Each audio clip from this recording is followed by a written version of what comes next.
Hello dear student, good evening बच्चों।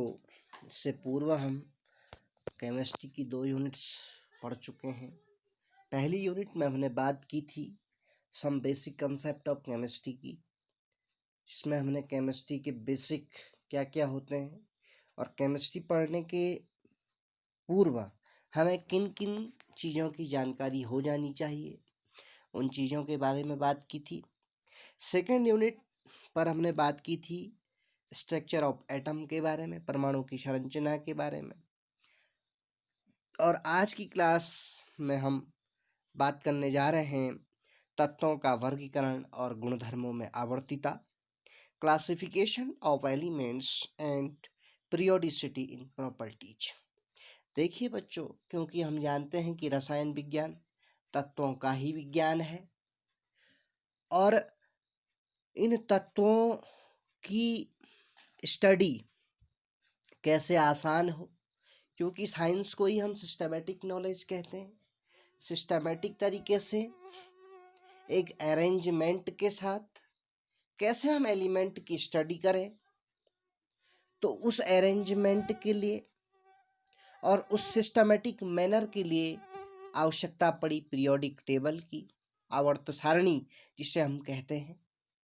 और आवर्त सारणी में भी एलिमेंट्स को कैसे अरेंज किया जाए उनकी प्रॉपर्टीज के आधार पर, उसके बारे में हम बात करने वाले हैं। देखिए स्टूडेंट, इसमें जैसे कि यूनिट का नाम है तत्वों का वर्गीकरण और गुणधर्मों में आवर्तिता, यानी कि एलिमेंट का क्लासिफिकेशन कैसे किया जाए, किस एलिमेंट को किस एलिमेंट के साथ रखा जाए और उनको साथ रखने का आधार क्या हो, इस पर बात करना बहुत इम्पोर्टेंट हो जाता है। दूसरी बात, गुणधर्मों में आवर्तिता यानी कि पीरियोडिसिटी इन एलिमेंट्स। एक लिमिट के बाद एक एलिमेंट दूसरी एलिमेंट की प्रॉपर्टी शो करता है।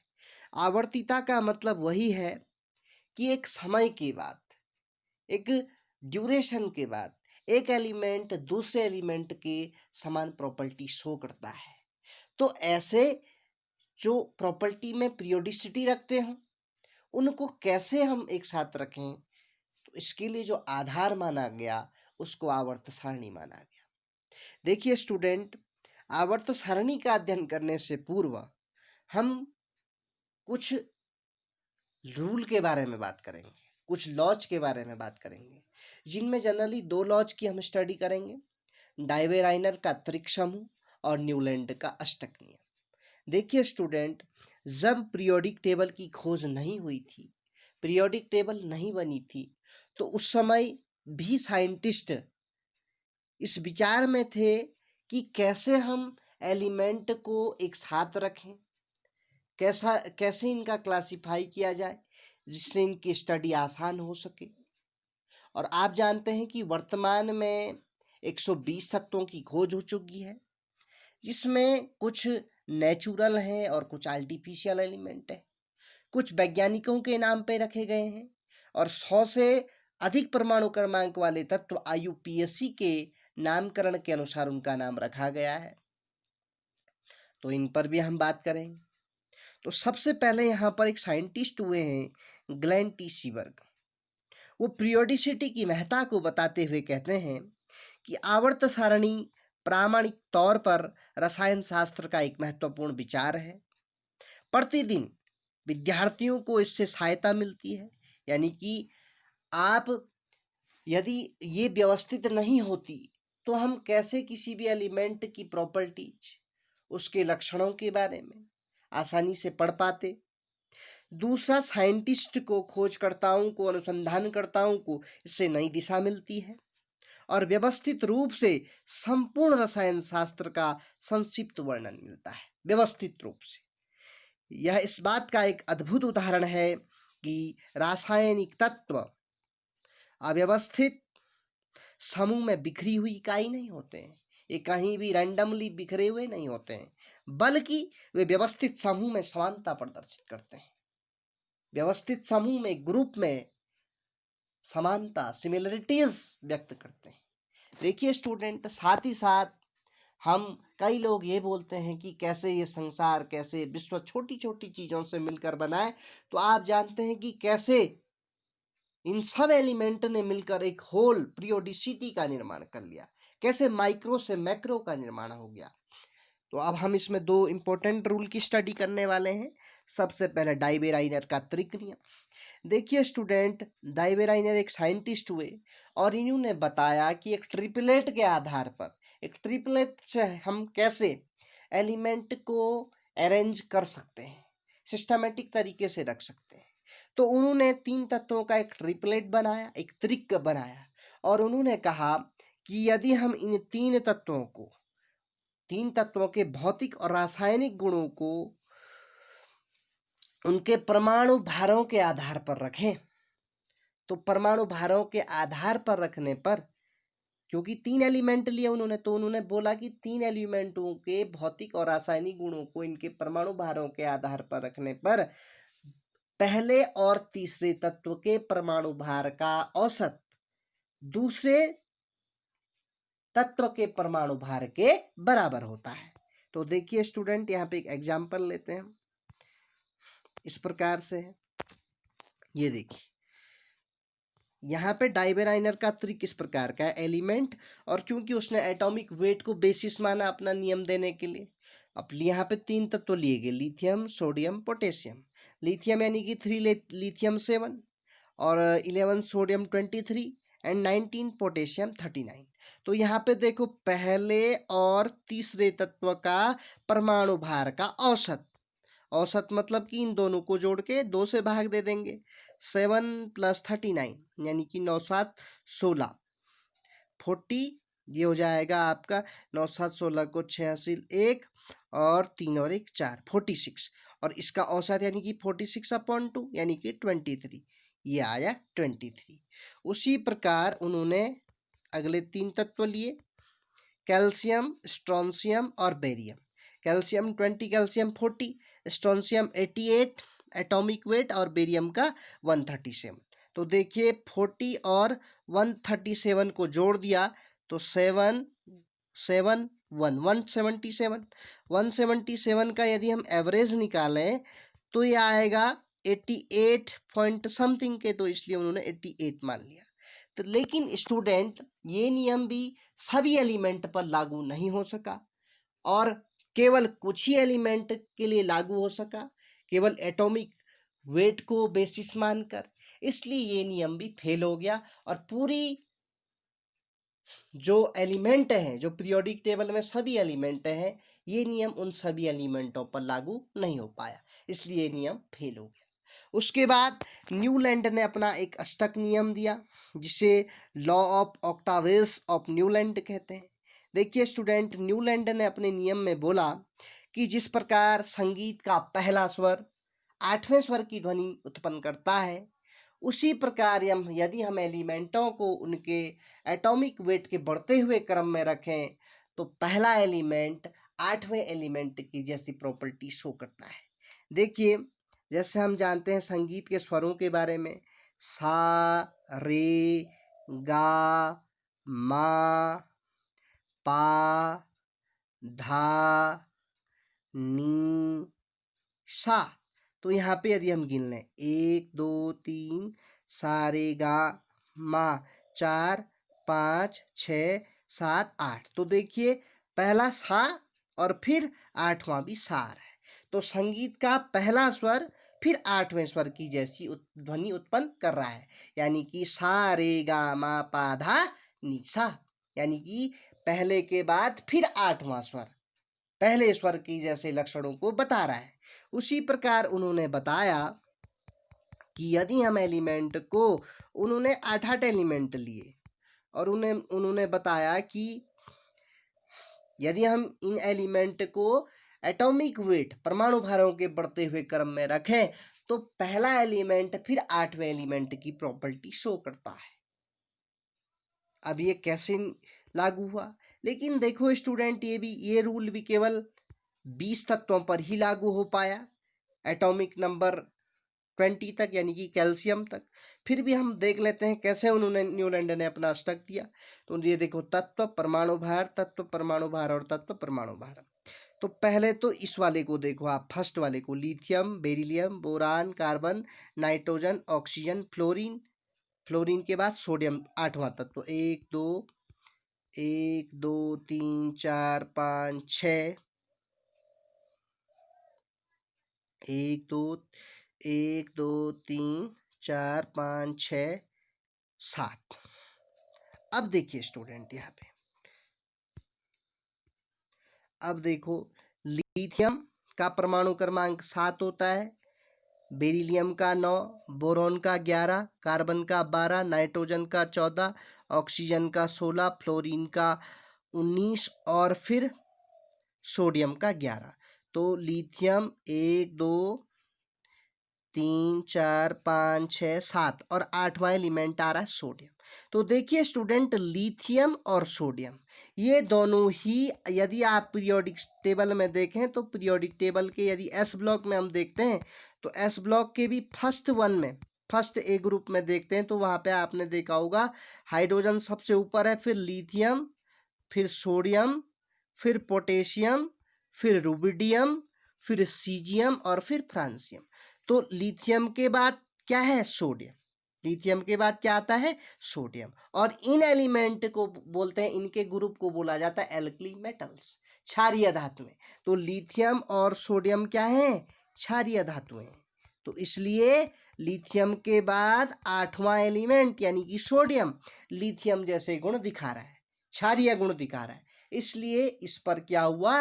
न्यूलैंड का अष्टक नियम लागू हुआ।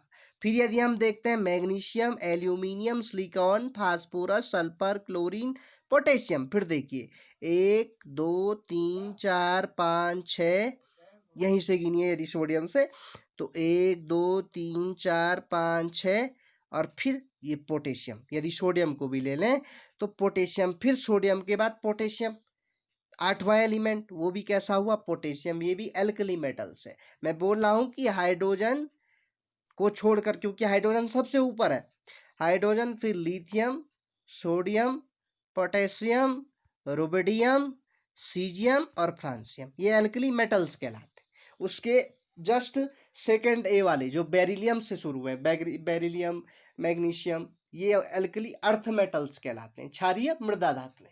इसी चैप्टर में हम इनकी डिटेल स्टडी करेंगे।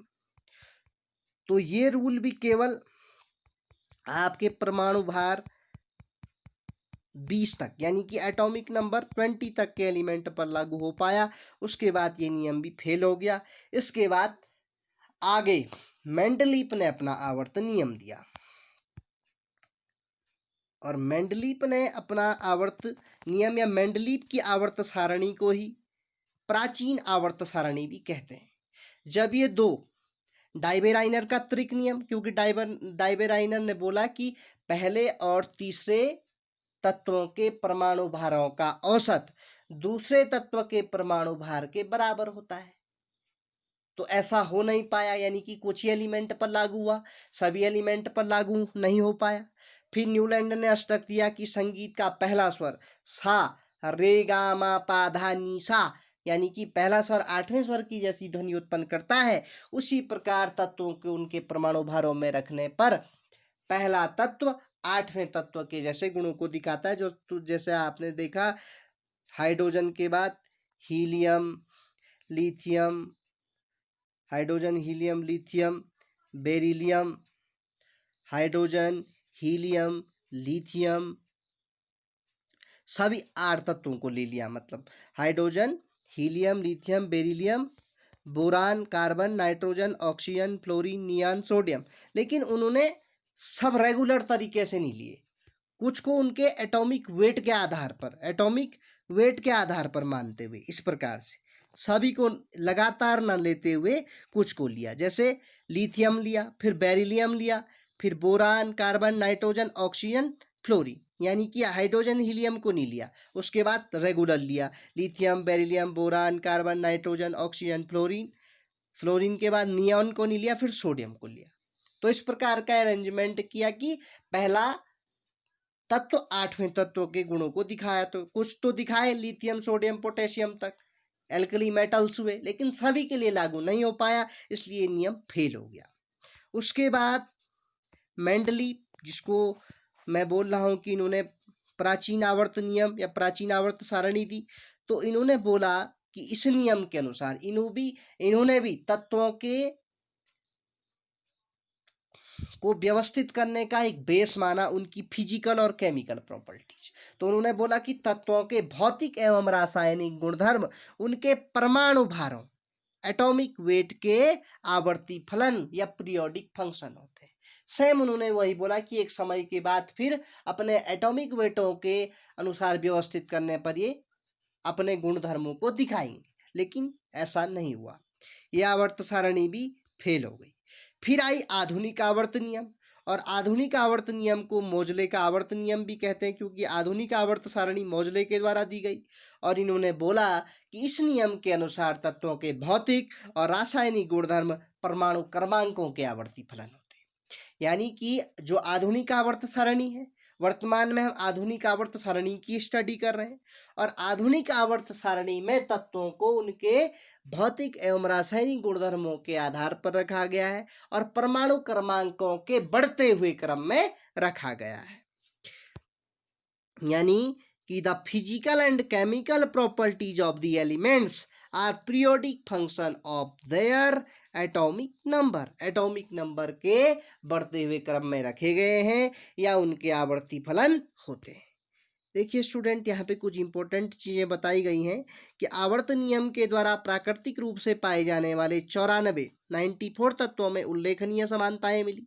एक्टिनियम और प्रोटोक्टिनियम की भांति नेपच्यूनियम और प्लूटोनियम भी यूरेनियम का अयस्क होता है पिच ब्लेंड, जिसका फॉर्मूला है U2O8 में पाए गए। इससे अकार्बनिक रसायन में प्रोत्साहन मिला और कृत्रिम अल्पायु वाले तत्वों की खोज हुई। यानी कि इन चीज़ों को बेस मानकर फिर साइंटिस्टों ने आर्टिफिशियल एलिमेंट की खोज की, जो उनके नाम पे रखे गए या कुछ अन्य साइंटिस्टों के नाम पे रखे गए।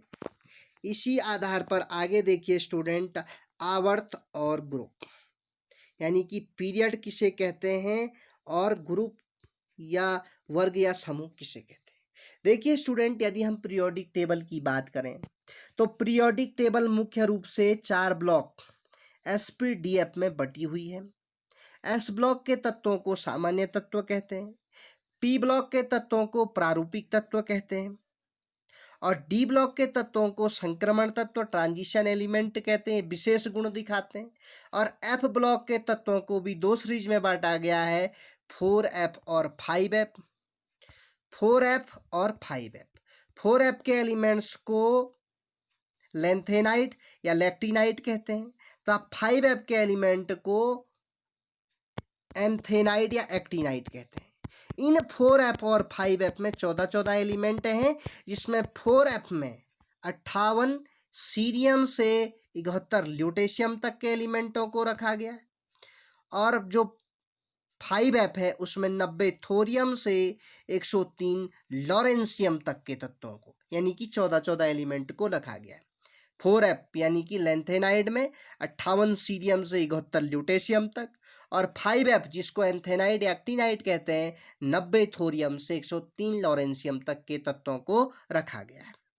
अब देखिए स्टूडेंट, S ब्लॉक के तत्वों को 2 उपसमूह में फर्स्ट ए और सेकेंड ए में बांटा गया है, जिसमें फर्स्ट ए में hydrogen, lithium, sodium, potassium, rubidium, caesium और फ्रांसियम को रखा गया है, यानी कि ये एल्कली मेटल्स कहलाते हैं।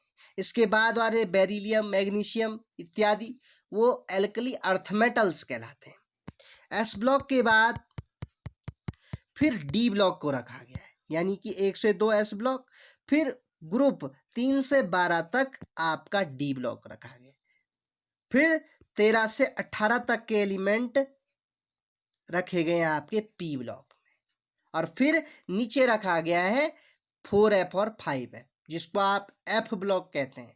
एफ ब्लॉक दो उप समूह में बटा है, 4F 5F, यानी कि लेंथेनाइड एक्टिनाइड, जिनमें 14 तत्व हैं। अब देखिए स्टूडेंट, यदि हम यहाँ पर आवर्त की बात करें तो पीरियोडिक टेबल में कुल 7 आवर्त हैं और आवर्त इन लाइन को बोलते हैं, यानी कि जो रोज हैं, रोज यानी कि पंक्तियों को या जो खड़ी लाइनें हैं हॉरिजेंटल लाइंस को पीरियड बोला जाता है। और जो पड़ी रेखाएं हैं इस प्रकार की, इनको आप बोलते हैं ग्रुप या समूह या वर्ग।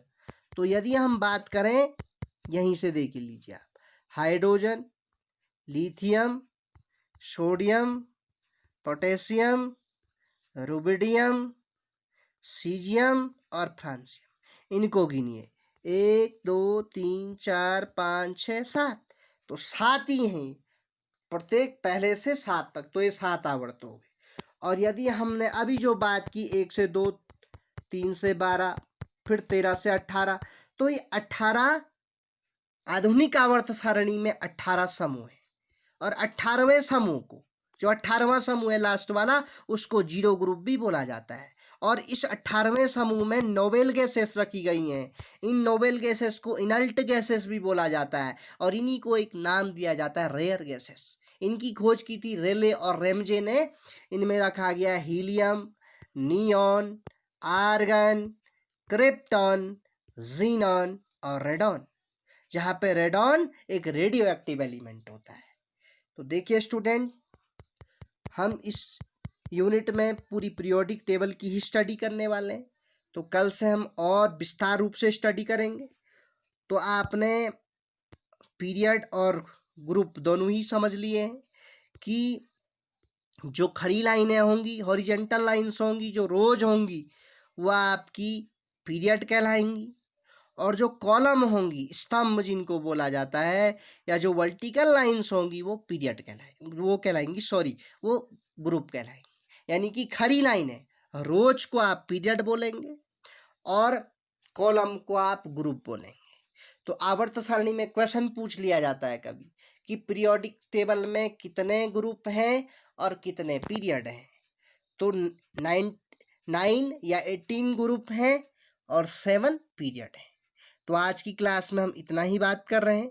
इससे आगे और विस्तार रूप से स्टडी आगे की क्लासेस में करेंगे। Thank you very much.